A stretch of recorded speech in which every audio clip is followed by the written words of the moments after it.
Hello viewers, I am Will Keith. I am first so sorry for taking so long to make a video after I said I was coming back. I finally found a place to film, and this is a great spot. Kinda noisy, but hopefully not too bad. We got church bells going off over there, cars driving by, but it shouldn't be any worse than at my old house. So, hey everybody, I am glad to be back. And I figured I would take the first video to do something pretty fun and goofy. So what I'm going to be doing is kind of just in my head calculating what the best melee weapon is for a fat guy. Because obviously I am quite fat and I can't wield every melee weapon as well as I would like to. I am losing weight. You could probably see I've lost a significant amount of weight, but nothing too serious yet, and mostly just due to not eating while I'm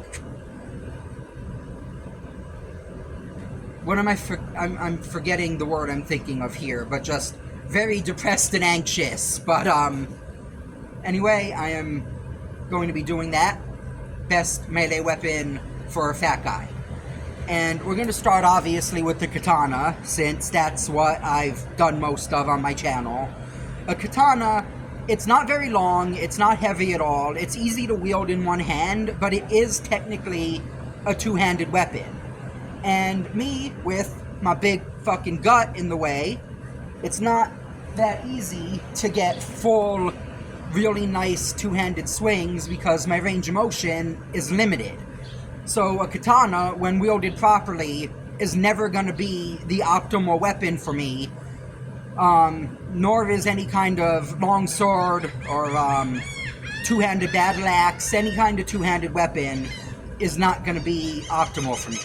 So that kind of knocks out a whole category there. And going into one-handed, if I take a sort of fencing stance, I have no problem, full range of motion of my arm, and I can wield anything just about as well, even though obviously I still have a significant disadvantage in speed and defense and footwork. I mean, my footwork's not that bad. I have practiced fencing, but it's not going to be as fast as it needs to be. So, a one-handed stabbing weapon, not bad at all. Not bad at all for me. A rapier, or a one-handed spear, a estoc they're called, estoc, I think estoc would be the correct way, is more of a two-handed thrusting sword, but again, easy to wield in one hand, and I'm pretty big. It would be about the right size for me, I think, in one hand. I haven't actually held one. They might be a lot bigger than I'm thinking from video games, I'm not sure. But, oh, there's all these seagulls wandering around. That's my favorite thing around here. There's so many nice birds. Speaking of nice birds, I have some footage for you guys that I'm going to have to put together, because in this whole time I've been gone, something happened involving a bird that was just magical. But that's not for now. That's for another video. So, I can always do well with a one-handed thrusting weapon, but I'm not a big fan of the thrusting.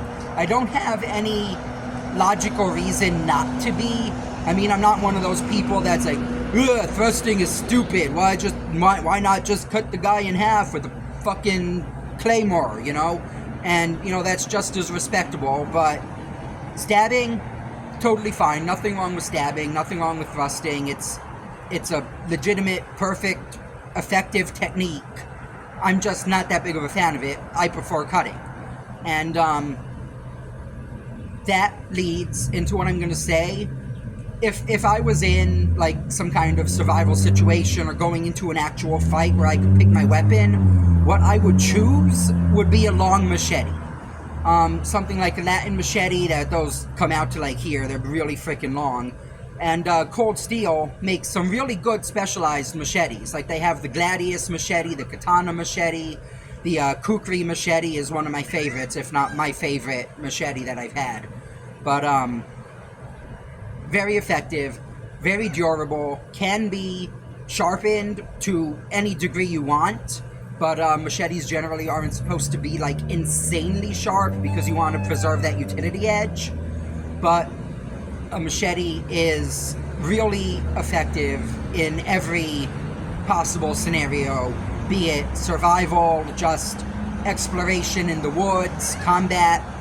But a good one-handed machete with a good utility edge is what I would rely on in any kind of serious situation. And there's plenty of other things too. You know, you got hatchets, you got one-handed maces. Although I don't know if I would do too well with a mace because I just don't have the arm strength to really get in there and whip it as hard as it would take to get through like plate armor if we're talking medieval times. But wouldn't do too bad with it. Sorry, had to cut there for a second. So yeah, machete, definitely what I would choose if I had to pick one weapon out of anything that I could like only use for the rest of my life. But I mean, there's just so much out there, some of which I can wield properly, some of which I can't really. But yeah, basically any kind of one-handed melee weapon is gonna work. But I would always put my life in a good machete. And how long have we been going here? Only 7 minutes. What else can I talk about? I got this pool behind me. I gotta go in there at some point. This is a nice place. We're in Seaside Heights, New Jersey. And the beach, like, if I had my bow, I could fire off an arrow that way. It would land in the ocean. I mean, it's like right there. And the motel we're at, it's nice. You know, it's small, but it's just anything we need. And I'm hoping we'll be able to get into a real apartment in not too long.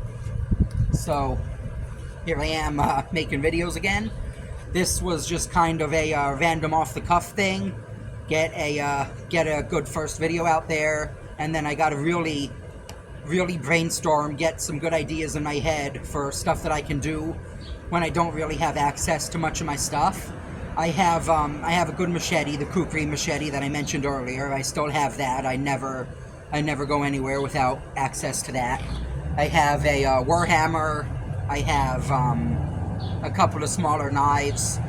All my real shit is in storage though, buried under mountains of furniture. Not going to be able to get at that until I have a real apartment. So thanks for watching, everybody, and I am so glad to be back. And I really hope that I can produce more and better content as time goes on and we get more situated. But again, thank you for watching, and thank you all so much for your donations. And I guess that's about it. Thank you for watching, and I will see you next video. End video.